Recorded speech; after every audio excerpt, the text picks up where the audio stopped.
वेदांत और ब्रह्म ज्ञान कोई साधारण बात नहीं है, यह ऐसे ही किसी को नहीं मिलता। इसके लिए साधना चतुष्टय चाहिए, यानी चार बहुत मजबूत आधार चाहिए। जब तक ये चार आधार किसी व्यक्ति के जीवन में नहीं आते, तब तक वह केवल ज्ञान की बातें तो कर सकता है, लेकिन सच्चा ब्रह्म बोध नहीं पा सकता। यह बात बहुत गहरी है, सुनने में सरल लगती है, लेकिन जीवन में उतरना बहुत कठिन है। क्योंकि संसार के भोगों से मन को हटाना आसान नहीं होता। जब तक मनलोक और परलोक के सुखों में उलझा रहता है, तब तक वैराग्य नहीं आता, और जब वैराग्य नहीं आता, तब तक ज्ञान केवल शब्द बनकर रह जाता है, वह अनुभव नहीं बनता। पहला साधन है वैराग्य, यानी इस संसार के भोगों में मन की पकड़ ढीली होना। अब यह बात बाहर से बहुत छोटी लग सकती है, लेकिन वास्तव में यह बहुत बड़ी है। आदमी धन चाहता है, मान चाहता है, सुख चाहता है, नाम चाहता है, पद चाहता है, और जब तक मन इन्हीं चीजों की चाह में भागता रहता है, तब तक भीतर शांति नहीं आती। वैराग्य का जहाँ अर्थ यह नहीं कि दुनिया छोड़ दी जाए।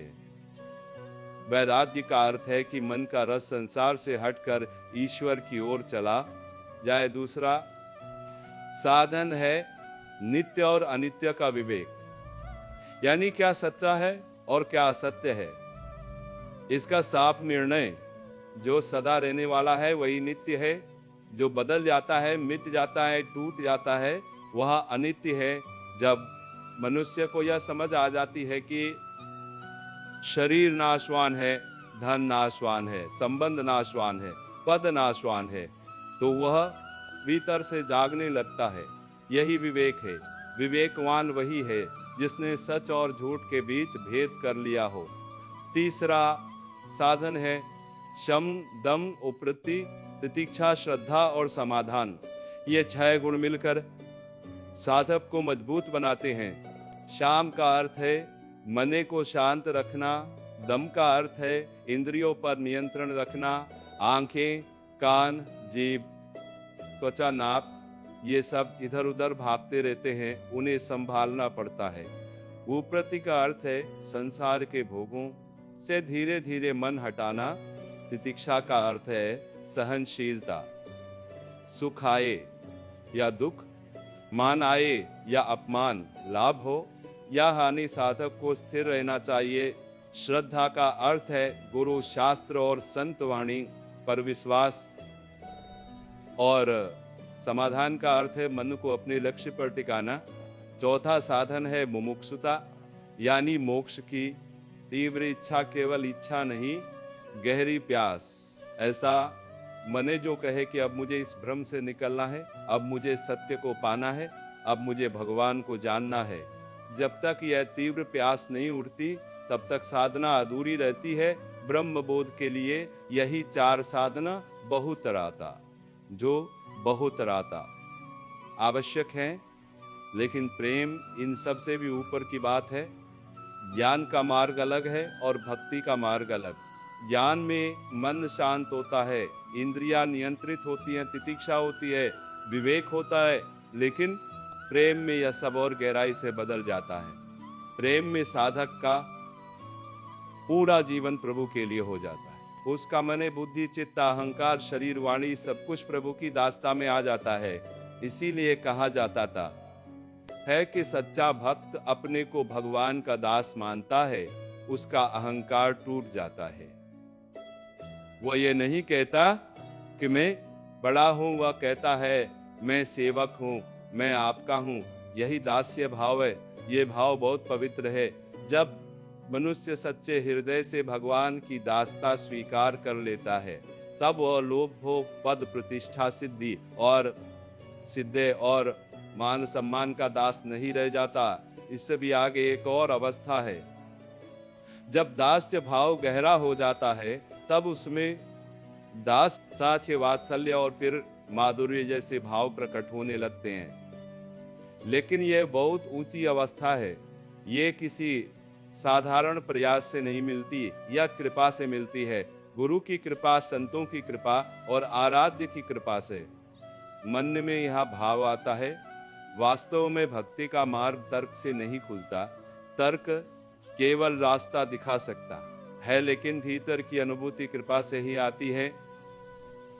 कोई व्यक्ति कितना भी बड़ा पंडित क्यों ना हो जाए, अगर उसके हृदय में कृपा नहीं उतरी तो वह प्रेम का रस नहीं समझ सकता। उसे शब्द तो मिल सकते हैं, लेकिन अनुभूति नहीं मिलेगी। यही कारण है कि साधना में सबसे बड़ी चीज है मधुर स्मृति, यानी बार बार प्रियतम को याद करना। भक्त के मन में राधा नाम, कृष्ण नाम या अपने इष्ट का नाम निरंतर चलता रहना चाहिए। यह स्मृति टूटनी नहीं चाहिए। जब यह स्मृति अखंड हो जाती है तब साधक का स्तर बदलने लगता है। पहले मन संसार की ओर भागता है, फिर धीरे धीरे भीतर लौटने लगता है और अंत में केवल प्रभु ही प्रभु रह जाते हैं। अध्यात्म के मार्ग में हर प्रश्न का उत्तर नाम जप है, क्योंकि नाम में बल है। जब तक भीतर बल नहीं आता तब तक ज्ञान भी काम नहीं करता। आदमी जानता है कि यह गलत है, फिर भी कर लेता है। क्यों? क्योंकि भीतर शक्ति नहीं है। वही शक्ति अध्यात्म से आती है, नाम से आती है, जप से आती है, स्मरण से आती है। मनुष्य की एक बड़ी समस्या यह है कि उसकी आवश्यकता कुछ और होती है और चाहता कुछ और। उसे भगवान चाहिए, लेकिन उसकी चाह भोगों में लगी रहती है। उसे शांति चाहिए, लेकिन वह अशांति देने वाली चीजों के पीछे दौड़ता है। जब तक चाहत नहीं बदलती तब तक भीतर की आवश्यकता पूरी नहीं होती। जब चाहता ईश्वर की ओर मुड़ती है तब आवश्यकता अपने आप पूरी होने लगती है। इसीलिए कहा गया है कि भक्ति में पहले चाह को बदलो, भोग की चाह घटाओ, नाम की चाह बढ़ाओ, प्रभु स्मरण की चाह बढ़ाओ। जब चाह बदलती है तब जीवन बदलता है। फिर मनुष्य को अलग से बहुत कुछ नहीं करना पड़ता, उसका मन स्वयं प्रभु की ओर दौड़ने लगता है। प्रेमी भक्त किसी वस्तु, किसी पद, किसी सिद्धि, किसी मोक्ष की मांग नहीं करता। उसकी एक ही इच्छा होती है कि प्रभु के चरणों में उसका प्रेम बढ़ता रहे, उसकी भक्ति बढ़ती रहे, उसका स्मरण बढ़ता रहे, उसे सालोक्य, सारूप्य, सामीप्य, सायुज्य जैसे मोक्ष भी मिल जाए तो भी वह उनमें आसक्ति नहीं रखता, क्योंकि उसका मन मोक्ष से बड़ा हो चुका होता है। उसे केवल प्रेम चाहिए। यही प्रेम मार्ग की विशेषता है। यह मार्ग स्वार्थ का नहीं है, यह मांगने का नहीं, देने का मार्ग है। सच्चा प्रेमी कहता है, मैं कुछ नहीं चाहता, बस प्रभु के चरणों में मेरा अनुराग बना रहे, मेरा प्रेम हर क्षण बढ़ता रहे। जन्म जन्मांतर में भी मैं आपके ही चरणों में लगा रहूं। यही प्रेम की ऊंचाई है। भक्त प्रहलाद जी का उदाहरण बहुत सुंदर है। उन्होंने भगवान से केवल यही दो नहीं मांगा कि अब जन्म ही न हो। उन्होंने कहा, चाहे जन्म हो, चाहे किसी भी योनि में हो, लेकिन आपकी भक्ति बनी रहे। यही सच्चा भक्त है। उसे संसार की परिस्थिति से फर्क नहीं पड़ता। उसे फर्क इस बात से पड़ता है कि उसका संबंध प्रभु से बना रहे या नहीं।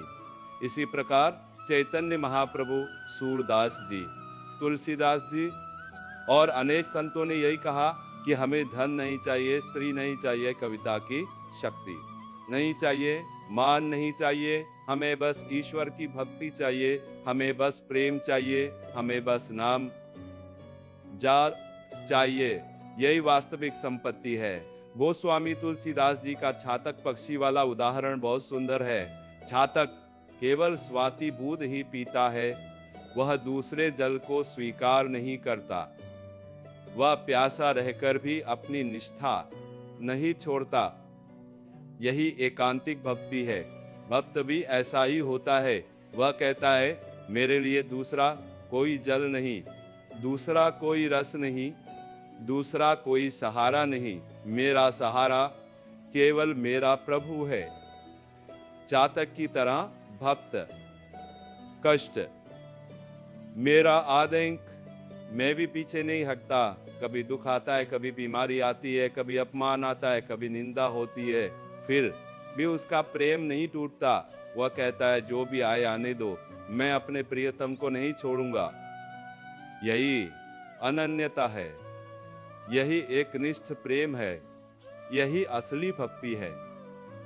सच्चा भक्त अपने प्रियतम से सुख लेने नहीं, सुख देने आता है। यह बात बहुत जरूरी है। दुनिया में लोग प्रेम को लेन देन समझते हैं। मैंने तुम्हें प्यार में आ रहन को बाधा गई देन समझते हैं। मैंने तुम्हें प्यार में आता है और हम समझताएगे किया, अब तुम मुझे प्यार करो। मैंने तुम्हें दिया, अब तुम मुझे दो। लेकिन भक्ति प्रेम में ऐसा नहीं होता। वहां केवल समर्पण होता है। प्रेमी कुछ नहीं मांगता, वह स्वयं को अर्पित करता है। जब तक मन में भोग की इच्छा और मोक्ष की इच्छा रहती है, तब तक प्रेम का पूर्ण विकास नहीं होता। भोग की इच्छा कहती नैस है कि मुझे सुख चाहिए, मोक्ष की इच्छा कहती है कि मुझे मुक्ति चाहिए, लेकिन प्रेम कहता है मुझे कुछ नहीं चाहिए, मुझे केवल आपका नाम चाहिए, मुझे केवल आपका स्मरण चाहिए, मुझे केवल आपका चरण चाहिए। इसीलिए प्रेमी भक्त अपने आराध्य से कहता है, चाहे जन्म मिले, चाहे मृत्यु मिले, चाहे नरक मिले, चाहे स्वर्ग मिले, मुझे कोई चिंता नहीं।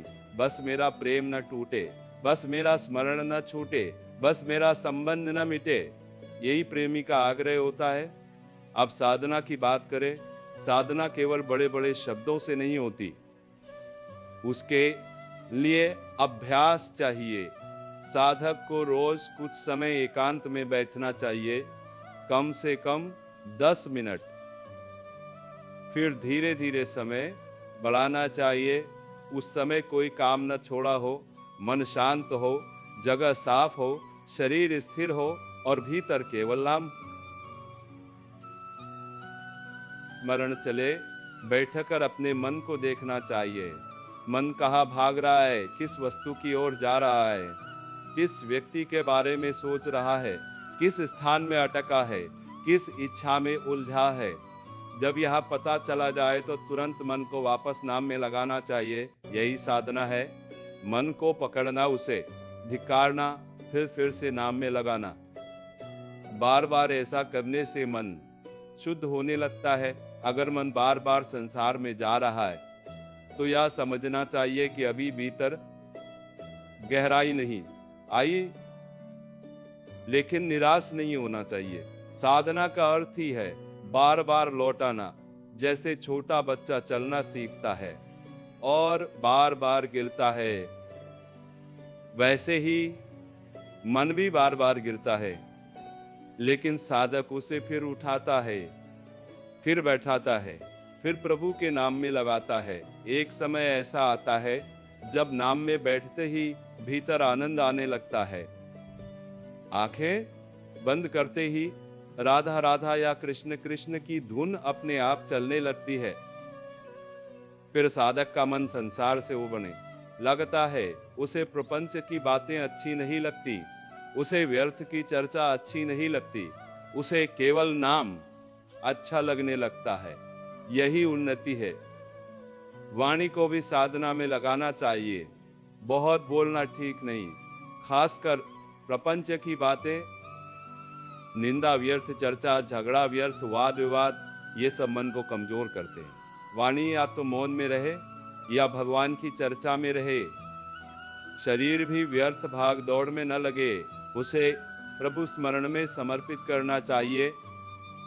मन भी संकल्प विकल्प से मुक्त होकर प्रभु के चरणों में टिकना चाहिए। यह भी समझना चाहिए कि भक्ति केवल मंदिर में जाकर नहीं होती।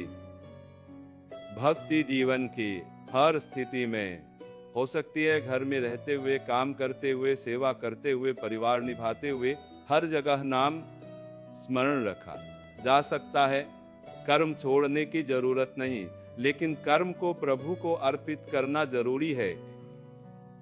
जब कर्म स्मरण के साथ किए जाते हैं तब वे भी साधना बन जाते हैं। गौ सेवा भी हमारे शास्त्रों में बहुत पवित्र मानी गई है। गाय का स्थान विशेष है। गाय केवल एक पशु नहीं, वह पवित्रता, सेवा और सरलता की प्रतीक है। गाय की सेवा करने से हृदय में कोमलता आती है।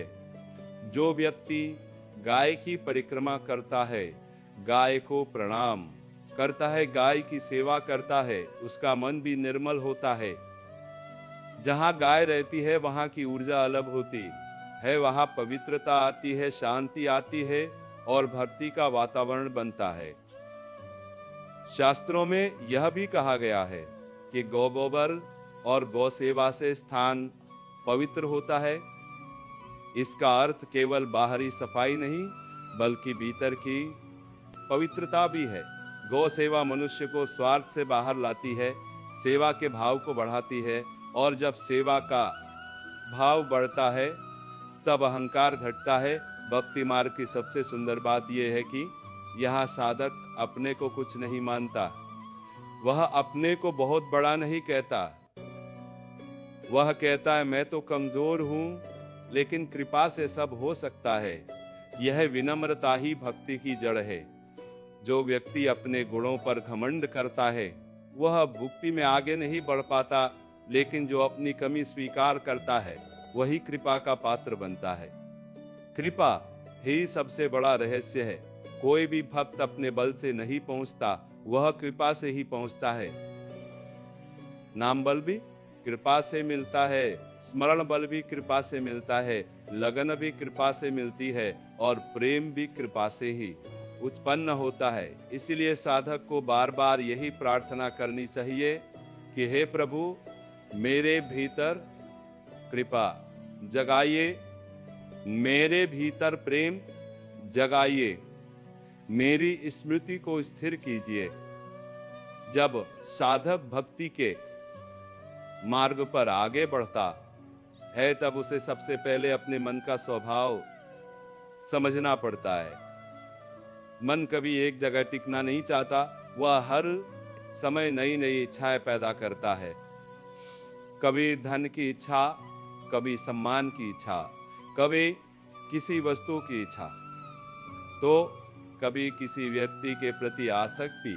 यही मनुष्य के बंधन का सबसे बड़ा कारण है। जब तक मन इन इच्छाओं के पीछे दौड़ता रहेगा, तब तक आत्मा की शांति का अनुभव नहीं हो सकता। इसीलिए संत कहते हैं कि सबसे पहले मना भी संते को समझो। मन को दबाओ मत, बल्कि उसे सही दिशा दो। जिस प्रकार एक छोटी नदी को बांधकर नहीं रोका जाता, बल्कि उसका मार्ग बदल दिया जाता है, उसी प्रकार मन को भी भगवान की ओर मोड़ देना चाहिए। भगवान का नाम मना को बांधने की रस्सी नहीं, बल्कि उसे मुक्त करने का माध्यम है। जब मन संसार में दौड़ता है तब वह थका जाता है, लेकिन जब वही मन भगवान के नाम में लग जाता है तब उसे विश्राम मिलने लगता है। यही कारण है कि जब संतों ने नाम जप को सबसे सरल और सबसे प्रभावशाली साधना बताया है, नाम केवल एक शब्द नहीं है, नाम में भगवान की शक्ति छिपी हुई है। जिस प्रकार अग्नि का स्वभाव जलाना है, उसी प्रकार भगवान के नाम का स्वभाव मन को पवित्र करना है। चाहे साधक को इसका अनुभव तुरंत हो या धीरे धीरे, लेकिन नाम अपना कार्य कभी बंद नहीं करता। बहुत से लोग पूछते हैं कि हमारा मन जप में नहीं लगता, क्या करें? इसका उत्तर संत बहुत सरल देते हैं। मन लगे या न लगे, नाम मत छोड़ो। यदि कोई बीमार व्यक्ति दवा खाते समय यही कहे कि अभी तो मुझे आराम नहीं मिला, इसलिए मैं दवा बंद कर देता हूँ, तो क्या वह कभी स्वस्थ हो पाएगा? नहीं। उसी प्रकार साधना भी धैर्य मांगती है। शुरुआत में मन भागेगा, बार बार भागेगा, लेकिन साधक को भी बार बार उसे वापस लाना होगा। यही अभ्यास धीरे धीरे मन को स्थिर बना देता है। सच्चा साधक कभी अपने अभ्यास का प्रदर्शन नहीं करता। वह ये नहीं कहता कि मैंने इतना जप किया, मैंने इतनी तपस्या की, मैंने इतने व्रत रखे। क्योंकि जैसे ही साधना में अहंकार आ जाता है, उसी क्षण साधना का फल कम होने लगता है। भगवान को संख्या नहीं चाहिए, भगवान को भावना चाहिए। यदि किसी ने 1000 माला जपी लेकिन मन अहंकार से भरे पड़ के गया और किसी ने केवल 5 मिनट सच्चे प्रेम से नाम लिया, तो भगवान के निकट दूसरा व्यक्ति अधिक प्रिय होगा। याद रखिए, भगवान को आपकी योग्यता नहीं चाहिए, उन्हें आपका समर्पण चाहिए। संसार में हर काम योग्यता से होता है, लेकिन भगवान के यहाँ कृपा समर्पण पर बरसती है। इसीलिए अपने दोषों को देखकर निराश मत होइए, अपने दोषों को भगवान के सामने रख दीजिए और कहिए, प्रभु मैं जैसा हूँ वैसा ही आपके चरणों में आया हूँ, मुझे बदलना आपकी कृपा का कार्य है। मनुष्य का सबसे बड़ा भ्रम यह है कि वे स्वयं सब कुछ कर सकता है। यही अहंकार उसे भगवान से दूर कर देता है। जब तक मनुष्य अपने बल पर चलता है, तब तक उसे संघर्ष ही संघर्ष दिखाई देता है। लेकिन जिस दिन वह कहा देता है कि हे प्रभु, अब मैं आपके भरोसे हूँ, उसी दिन से उसकी आध्यात्मिक यात्रा बदलने लगती है। संतों ने हमेशा कहा है कि भगवान को पाने का मार्ग कठिन नहीं है, कठिन हमारा मन है।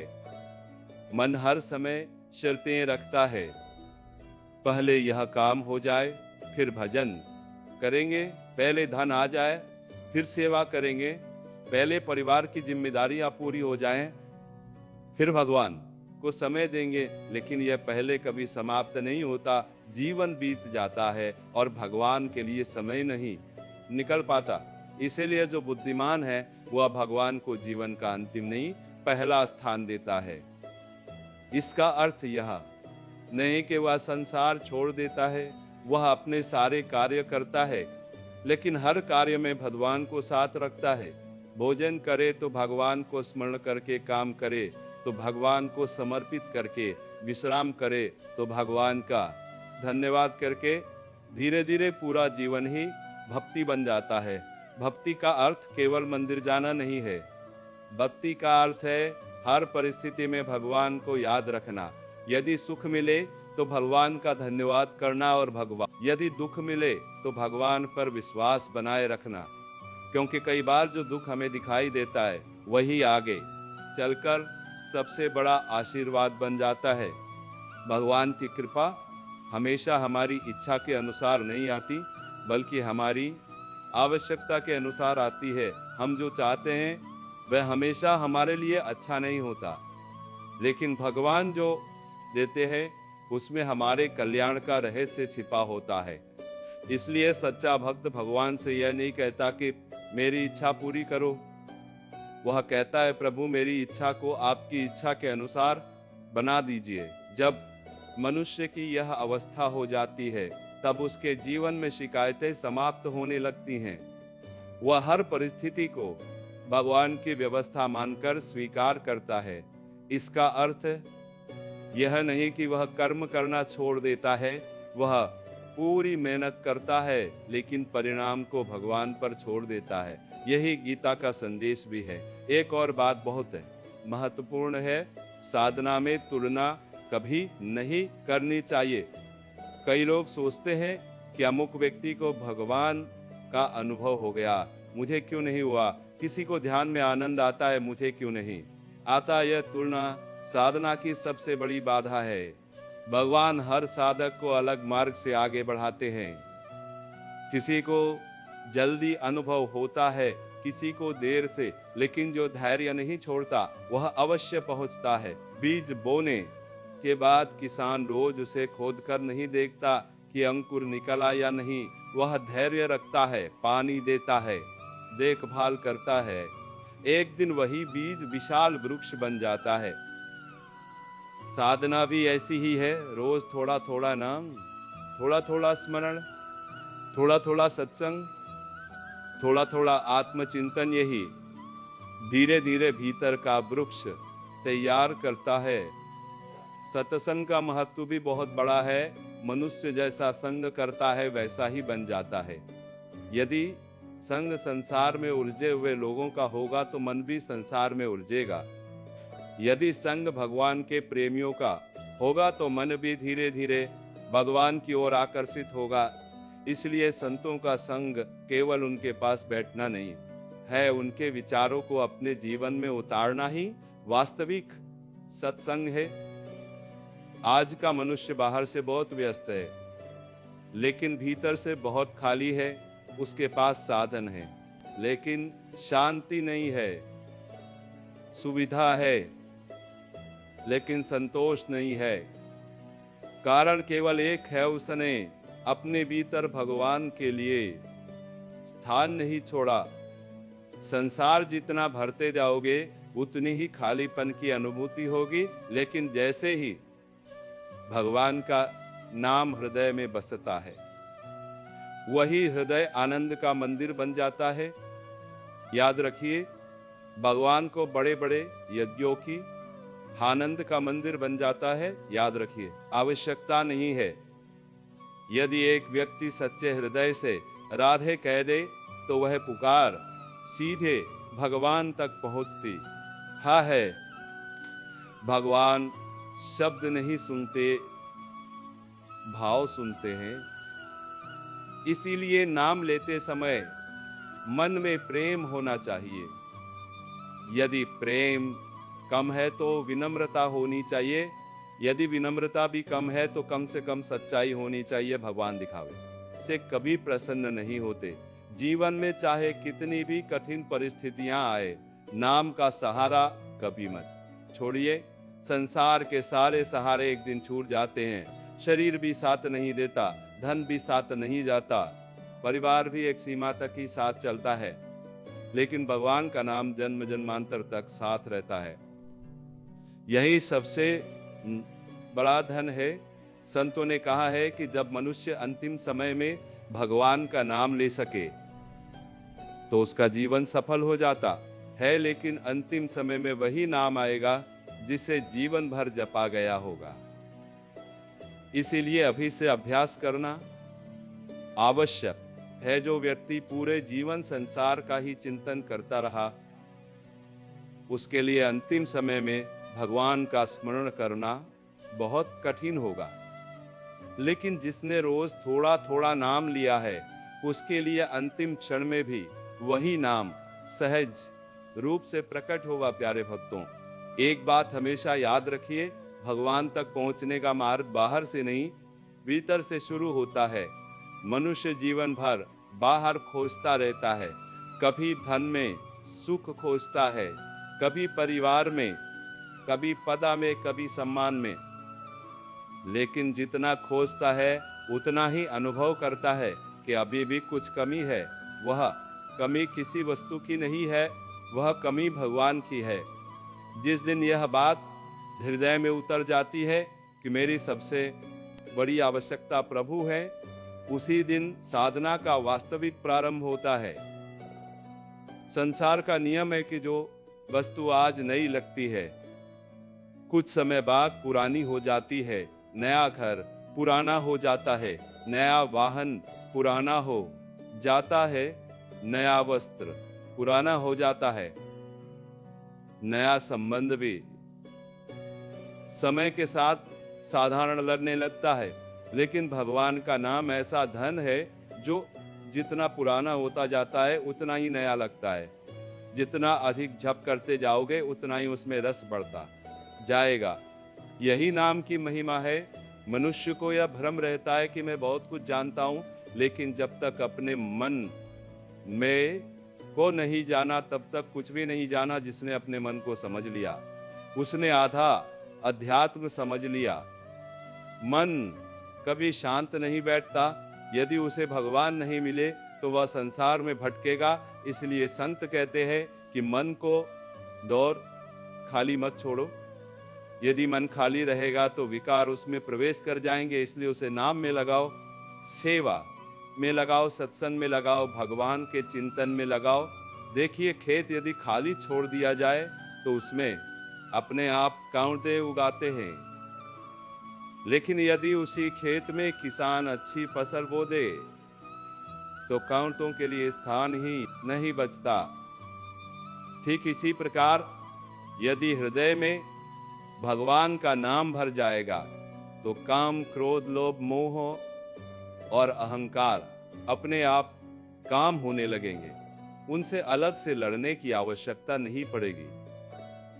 बहुत लोग कहते हैं कि हमारा क्रोध नहीं जाता, हमारी ईर्ष्या नहीं जाती, हमारी वासनाएं नहीं जाती।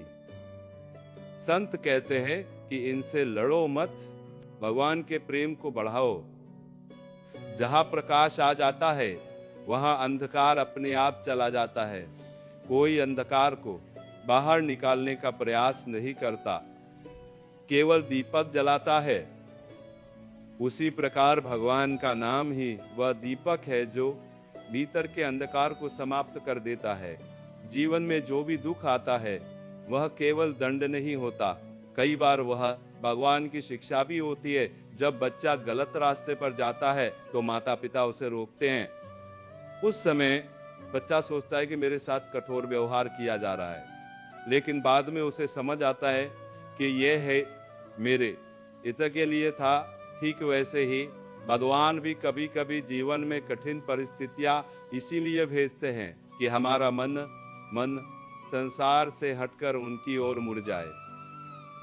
जिस व्यक्ति ने हर परिस्थिति में भगवान का हाथ पकड़ लिया उसे कभी अकेलापन महसूस नहीं होता।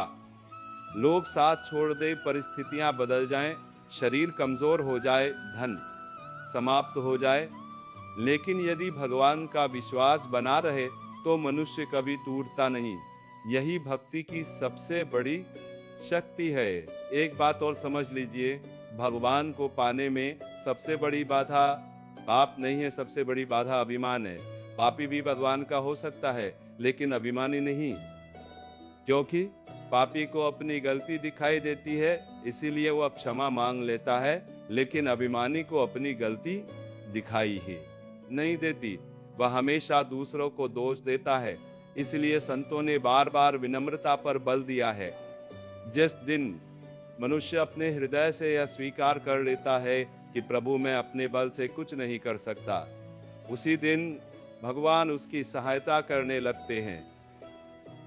भगवान को ऐसे ही सरल हृदय वाले लोग प्रिय लगते हैं। वे विद्वता नहीं देखते, वे हृदय देखते हैं। वे बाहरी रूप नहीं देखते, वे भीतर की भावना देखते हैं। यही कारण है कि इतिहास में अनेक ऐसे भक्त हुए जिन्हें शास्त्रों का ज्ञान नहीं था, लेकिन भगवान उनके विष में हो गए, क्योंकि उनके पास प्रेम था। प्रेम ही भगवान की सबसे बड़ी भाषा है। भगवान को संस्कृत की आवश्यकता नहीं है, उन्हें हृदय की भाषा चाहिए। जिस हृदय में निष्कपट प्रेम है, भगवान वही निवास करते हैं। आज मनुष्य की सबसे बड़ी समस्या यह है कि उसके पास समय नहीं है, लेकिन यदि ईमानदारी से देखा जाए तो समय की कमी नहीं है, प्राथमिकता की कमी है। घंटों मोबाइल पर बिताए जा सकते हैं, घंटों समाचार देखे जा सकते हैं, घंटों व्यर्थ चर्चा की जा सकती है, लेकिन जब भगवान के लिए 10 मिनट निकालने की बात आती है तब मन बहाने बनाने लगता है। यही माया की शक्ति है। इसीलिए एक नियम बना लीजिए, दिन की शुरुआत भगवान के नाम से होगी और दिन का अंत भी भगवान के नाम से होगा। सुबह उठते ही सबसे पहले अपने आराध्य को प्रणाम कीजिए। रात को सोने से पहले पूरे दिन का लेखा जोखा भगवान के सामने रख दीजिए।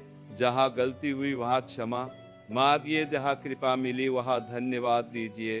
धीरे धीरे आपका जीवन भगवान के साथ एक संवाद बनने जाएगा। भक्ति का अर्थ भागना नहीं है, भक्ति का अर्थ जागना है। जो संसार से भाग रहा है वह अभी भी भय में है, लेकिन जो संसार में रहते हुए भी भगवान में स्थित है वही सच्चा भक्त है। कमल का फूल पानी में रहता है लेकिन पानी उसे भिगो नहीं पाता, उसी प्रकार भक्त संसार में रहता है लेकिन संसार उसके भीतर प्रवेश नहीं कर पाता। सच्चा वैराग्य कपड़े बदलने से नहीं आता, सच्चा वैराग्य दृष्टि बदलने से आता है। जब तक मन में संसार का आकर्षण है, तब तक जंगल में जाकर भी संसार साथ रहेगा। और यदि मन भगवान में लग गया तो बाजार के बीच में भी साधना हो सकती है। इसीलिए स्थान बदलने से पहले अपने मन को बदलने का प्रयास कीजिए। एक और बात बहुत ध्यान रखने योग्य है, कभी भी अपनी साधना की तुलना किसी दूसरे से मत कीजिए। भगवान ने प्रत्येक आत्मा के लिए अलग मार्ग बनाया है। किसी की गति तेज है, किसी की धीमी है, कोई आज पहुंचेगा, कोई कल पहुंचेगा, लेकिन जो चलता रहेगा वह अवश्य पहुंचेगा। इसीलिए अपने मार्ग पर स्थिर रहिए। संतों ने कहा है कि बनी साधना में सबसे बड़ा चमत्कार यह नहीं कि आपको कोई दिव्य दर्शन हो जाए, सबसे बड़ा चमत्कार यह है कि आपका स्वभाव बदल जाए। पहले जहां छोटी सी बात पर क्रोध आ जाता था, अब धैर्य आने लगे। पहले जहां अपमान सहन नहीं होता था, अब मुस्कुराकर सहन होने लगे।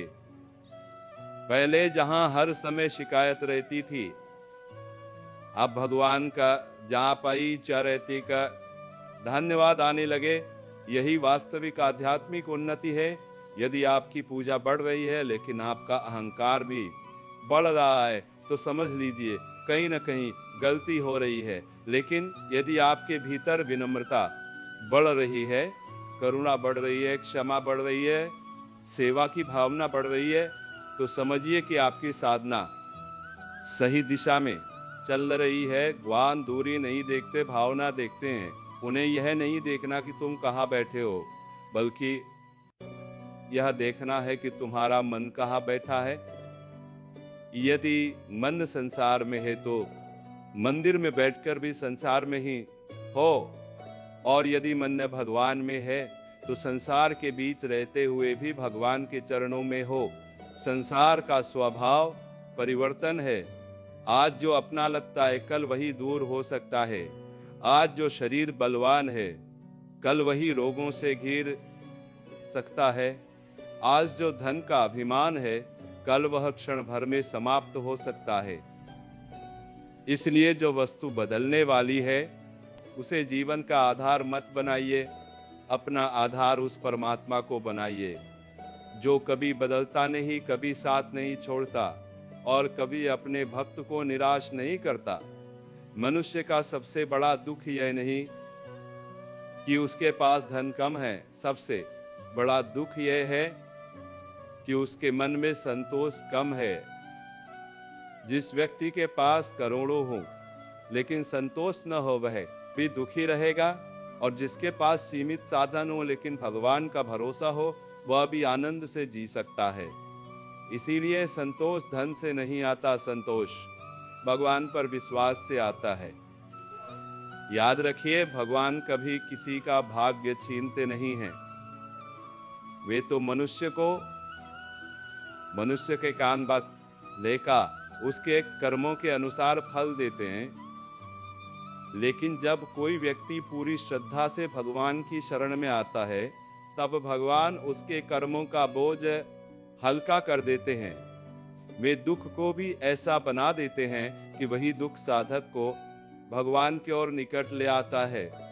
कई बार हम भगवान से पूछते हैं, प्रभु मेरे साथ ही ऐसा क्यों हुआ, लेकिन कभी यह नहीं पूछते कि प्रभु इस घटना से आप मुझे क्या सिखाना चाहते हैं। यदि हर कठिनाई को शिक्षा की दृष्टि से देखना सीख जाएं, तो जीवन का दृष्टिकोण बदल जाएगा। साधना का अर्थ केवल आंखें बंद करना नहीं है। साधना का अर्थ है अपने स्वभाव को भगवान के योग्य बनाना।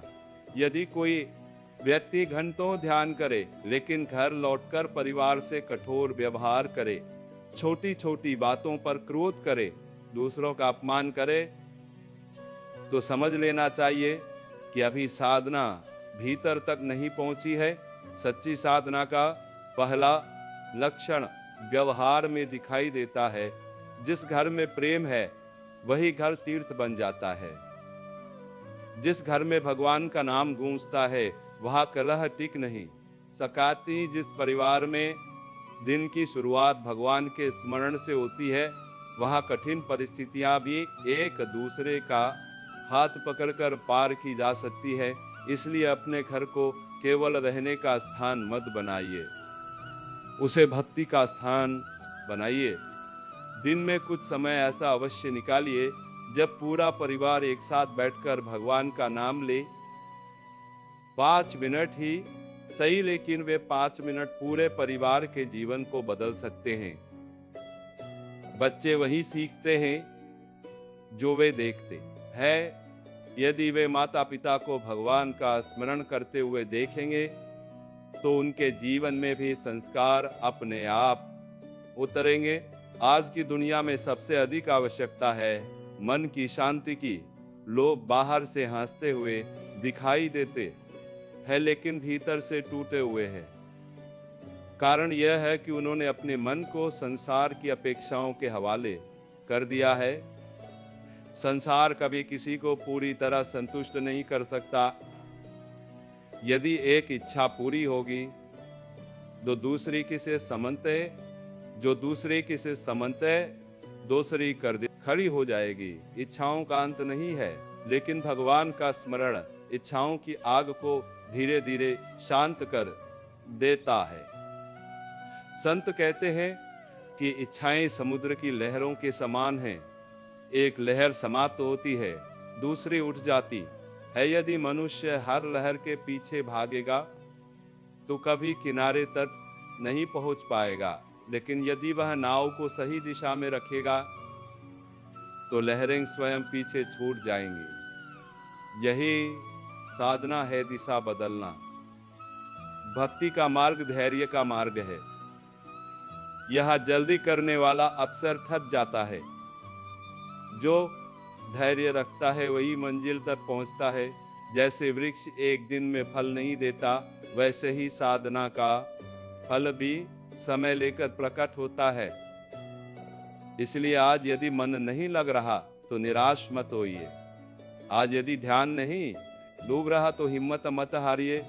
भगवान आपके प्रयास को भी देख रहे हैं। एक दिन ऐसा आएगा जब वही नाम जिसे आज आप प्रयास करके जपते हैं स्वयं आपके भीतर गूंजने लगेगा। तब आपको अलग से प्रयास नहीं करना पड़ेगा। जैसे सांस अपने आप चलती है वैसे ही नाम अपने आप चलता रहेगा। संतों ने इसी अवस्था को अखंड स्मरण कहा है। जब नाम अखंड हो जाता है तब संसार की घटनाएं पहले जैसी नहीं लगती। पहले छोटी सी बात पर नाम मन अशांत हो जाता था, अब वही बात आती है और चली जाती है। पहले अपमान होने पर कई दिनों तक मन दुखी रहता था, अब वही अपमान भगवान की इच्छा मानकर शांत हो जाता है। पहले प्रशंसा सुनकर अहंकार बढ़ जाता था, प्रशंसा भी भगवान को समर्पित हो जाती है। यही साधना की परिपक्वता है। भक्त का जीवन नदी की तरह होता है। नदी चलते चलते पत्थरों से टकराती है, मोड़ भी आते हैं, गहराई भी आती है, लेकिन वह रुकती नहीं, अंत में समुद्र तक पहुंच ही जाती है। उसी प्रकार साधक के जीवन में भी अनेक बाधाएं आएंगी। कभी आलस्य आएगा, कभी निराशा आएगी, कभी मन भटकेगा, कभी लोग मजाक उड़ाएंगे, लेकिन यदि साधक रुकता नहीं तो अंत में भगवान तक पहुंच जाता है। संसार आपको आपके धन से पहचान सकता है, आपके पद से पहचान सकता है, आपकी प्रसिद्धि से पहचान सकता है, लेकिन भगवान आपको केवल आपके प्रेम से पहचानते हैं। इसलिए प्रेम को बढ़ाइए, सेवा को बढ़ाइए, विनम्रता को बढ़ाइए। यही 3 ऐसे रत्न हैं जिन्हें कोई चुरा नहीं सकता। जब भी किसी मंदिर में जाएं, भगवान से केवल मांगने मत जाइए, कभी केवल धन्यवाद देने भी जाइए। कहिए प्रभु आपने जो दिया वो भी आपकी कृपा है, जो नहीं दिया उसमें भी मेरा कल्याण होगा। मुझे इतना विवेक दीजिए कि मैं आपकी इच्छा को स्वीकार कर सकूं। यही स्वीकार भाव धीरे धीरे समर्पण बन जाता है, और जहां समर्पण आ जाता है वहाँ भय समाप्त हो जाता है।